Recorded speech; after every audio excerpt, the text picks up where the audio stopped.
ជំរាបសួរលោកគ្រូនាងខ្ញុំឈ្មោះស៊ីវចនៈខ្ញុំមកពីថ្នាក់ថ្ងៃនេះដែរខ្ញុំនឹងមានការថតវីដេអូឃ្លីបមួយតាក់ទងទៅនឹងមេរៀនឆ្លុះបញ្ចាំងមេរៀនទី2ដែលលោកគ្រូឲ្យ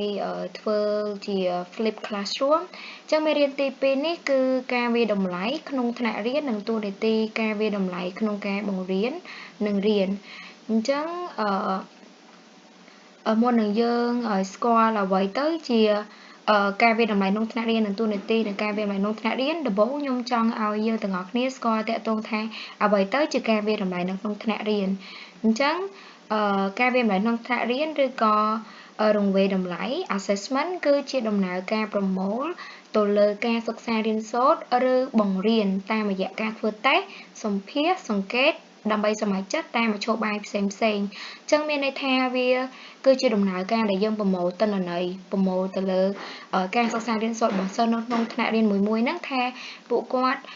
មានចំណុចខ្សោយអីគាត់ខ្វះខាតអីគាត់ចំណុចខ្លាំងរបស់គាត់ហ្នឹងចំណុចណាអញ្ចឹងខ្វះខាតអីហ្នឹងគឺតាមរយៈការធ្វើតេស្តតាមរយៈយើងសម្ភាសន៍ពួកគាត់តាមរយៈការឆ្លើយសំណួរការធ្វើ quiz ឬក៏សង្កេតមធ្យោបាយផ្សេងៗដើម្បីសម្រេចចិត្តធ្វើឲ្យការរៀនហ្នឹងដំណើរការទៅបានអញ្ចឹងខ្ញុំនឹងចូលចំណុចបន្ទាប់គឺការវាយតម្លៃអញ្ចឹងការពីសប្តាហ៍មុនយើងរៀនមកហើយគឺការវាយតម្លៃវាមាន3ប្រភេទទី1គឺ assessment of learning ឬក៏ summative assessment គឺជាដំណើរការក្នុងការវាយតម្លៃនៅក្នុងការបញ្ចប់មេរៀនណាមួយហើយចំណុចទី2គឺ AFR ឬក៏ FA ដែល AFR ហ្នឹងគឺសំដៅទៅលើ assessment for learning ឬក៏ formative learning គឺជារង្វេយតម្លៃដំណាក់កាលដែលការវាយតម្លៃនោះគឺនៅកំឡុងពេលបង្រៀនដោយការផ្ដល់ feedback ភ្លាមៗដល់សិស្សឧទាហរណ៍ថាគ្រូបរិញ្ញាបត្រម្នាក់ហ្នឹងគាត់បង្រៀនតាក់ទងទៅនឹងមុខវិជ្ជាភាសាខ្មែរវេយ្យាករណ៍គុណនាមអញ្ចឹងទៅអញ្ចឹងដើម្បីគាត់ចង់ដឹងអំពី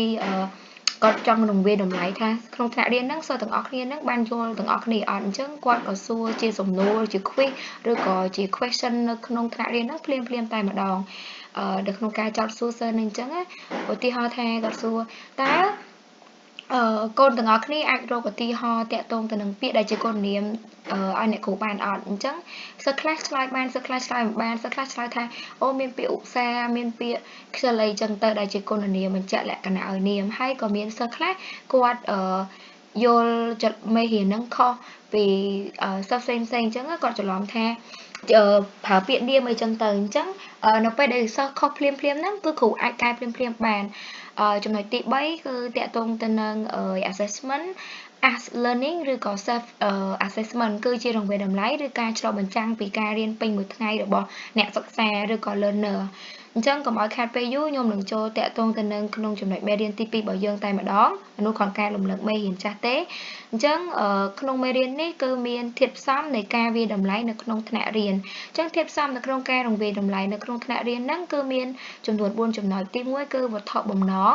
ទី2ការវាស់វែងទី3ការបកស្រាយលទ្ធផលទី4ការប្រើប្រាស់លទ្ធផលដែលការប្រើប្រាស់លទ្ធផលហ្នឹងគឺមានទៅលើការវិនិច្ឆ័យការដាក់ពិន្ទុការសម្រួលការរៀនអញ្ចឹងវត្ថុបំណងអញ្ចឹងជាទូទៅក្នុងមេរៀនមួយតែងតែមានវត្ថុបំណងការធ្វើអីមួយតែងតែមានវត្ថុបំណងអញ្ចឹងមិនខុសគ្នាទេធាតុផ្សំនៃការវាយតម្លៃក្នុងថ្នាក់រៀនហ្នឹងក៏មានវត្ថុបំណងដែរអញ្ចឹងវត្ថុបំណងនៅក្នុងការរៀនហ្នឹងជាទូទៅគឺ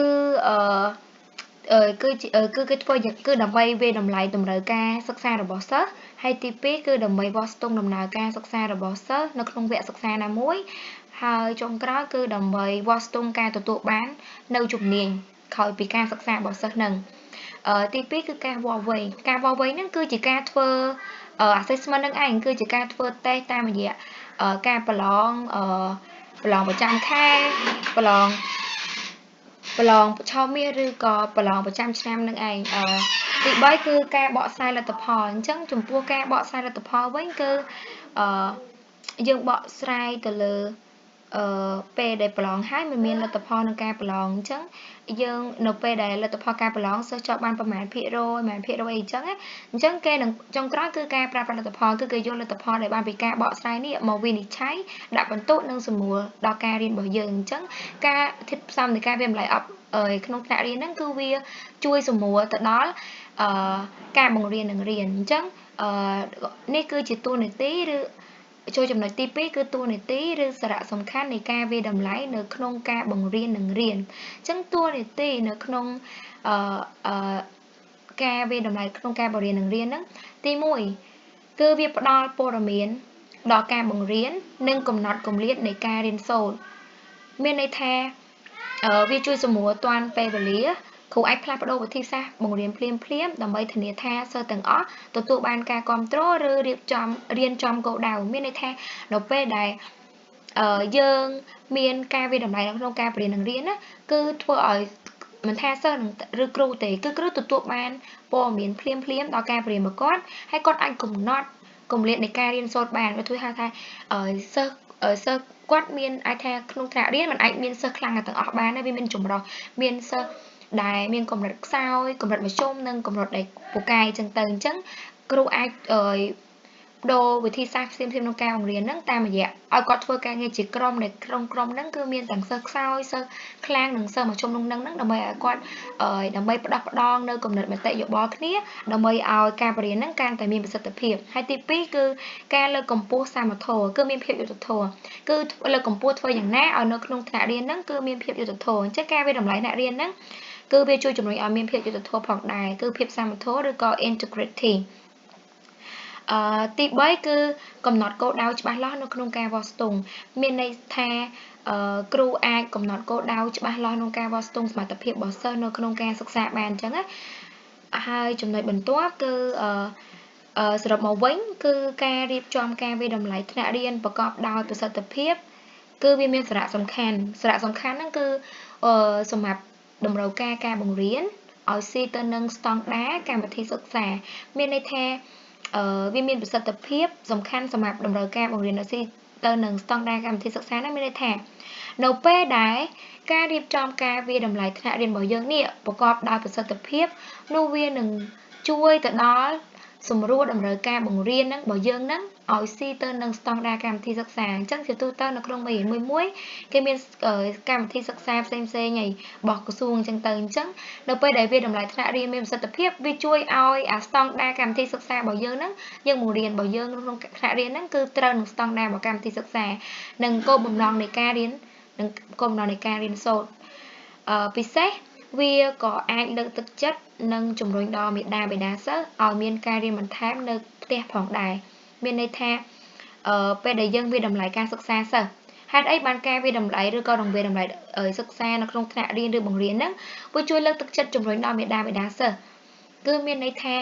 នៅពេលដែលលទ្ធផលប្រឡងតេស្តមួយចប់អញ្ចឹងយើងនឹងឃើញលទ្ធផលថាសិស្សនឹងទទួលបានលទ្ធផលបែបម៉េចអញ្ចឹងឧទាហរណ៍សិស្សកហ្នឹងគាត់ទទួលបានលទ្ធផលការសិក្សារបស់គាត់ហ្នឹងបានចំណុចថ្នាក់ល្អបង្គួរអញ្ចឹងអាណាព្យាបាលនៅពេលដែលគាត់ឃើញលទ្ធផលកូនរបស់គាត់ហើយគាត់ចង់ឲ្យកូនគាត់ហ្នឹងប្រឹងរៀនបន្ថែមទៀតឲ្យបានធ្វើម៉េចបាននិទេសល្អឬក៏ល្អអញ្ចឹងទៅអញ្ចឹងធ្វើឲ្យមាតាបិតាសិស្សហ្នឹងគាត់បានឲ្យបង្រៀនសិស្សគាត់បន្ថែមនៅផ្ទះផងដែរអញ្ចឹងក្រោយពីសារៈសំខាន់ឬក៏តួនាទីនៃការវាតម្លៃក្នុងថ្នាក់រៀនផ្ដល់សារៈសំខាន់ផងដែរនោះទន្ទឹមនឹងនេះវាក៏ទន្ទឹមនឹងនេះហ្នឹងគឺតួនាទីនិងសារៈសំខាន់នៅក្នុងថ្នាក់រៀនហ្នឹងការវាតម្លៃនៅក្នុងថ្នាក់រៀនហ្នឹងក៏មានកត្តាជាឥទ្ធិពលផងដែរដូចជាបច្ចេកវិទ្យាអក្ខរកម្មផ្នែកទិន្នន័យជាដើមអញ្ចឹងតើកត្តាជាឥទ្ធិពលបច្ចេកវិទ្យាហ្នឹងយ៉ាងម៉េចអញ្ចឹងនៅពេលដែលក្នុងថ្នាក់រៀនហ្នឹងគ្រូបង្រៀននៅក្នុងថ្នាក់រៀនគាត់ឲ្យមិនសូវខ្លាំងខាងបច្ចេកវិទ្យាឬក៏សិស្សនៅក្នុងថ្នាក់រៀនហ្នឹងគាត់អត់ពូកែខាងបច្ចេកវិទ្យា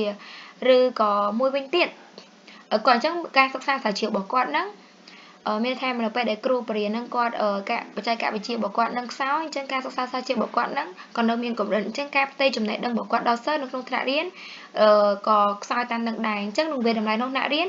គឺយ៉ាងគឺចង់ជំរុញឲ្យគ្រូចេះប្រើប្រាស់បច្ចេកវិទ្យាផងដែរព្រោះបច្ចេកវិទ្យាវាមានជាឥទ្ធិពលនៅក្នុងថ្នាក់រៀនអញ្ចឹងនៅពេលដែលគ្រូចេះបច្ចេកវិទ្យាគ្រូអាចប្រើបច្ចេកវិទ្យានឹងបង្កើតទៅជាតេស្តឬបង្កើតទៅជា quiz ផ្សេងៗតាមរយៈការធ្វើតេស្ត online e-learning អីចឹងហើយទី2អក្ខរកម្មផ្នែកទិន្នន័យនឹងអញ្ចឹងនៅពេលដែលគ្រូខ្វះទិន្នន័យខ្វះព័ត៌មានអំពីសិស្សអញ្ចឹងវាពិបាកក្នុងការផ្ដល់ feedback ភ្លាមៗដល់សិស្សហ្នឹងឲ្យគាត់កែប្រែនៅកំហុសរបស់គាត់អញ្ចឹងណាអញ្ចឹងសរុបរួមមកមេរៀនទី2ការវាតម្លៃក្នុងថ្នាក់រៀននិងតួនាទីការវាតម្លៃក្នុងការបង្រៀននិងរៀនហ្នឹងគឺវាពិតជាមានសារៈសំខាន់មែនទែនសម្រាប់អ្នកសិក្សាជាពិសេសគឺគរុនិស្សិតឬក៏គ្រូបង្រៀនដើម្បីជួយធ្វើឲ្យការបង្រៀនរបស់គាត់នឹងប្រកបទៅដោយសិទ្ធិភាពអញ្ចឹងការធ្វើថតវីដេអូរបស់ខ្ញុំថ្ងៃហ្នឹងគឺមានតែប៉ុណ្្នឹងទេខ្ញុំអរគុណច្រើនសម្រាប់ការស្ដាប់និងអរគុណលោកគ្រូដែលបានដាក់កិច្ចការនេះឲ្យអរគុណច្រើនលោកគ្រូ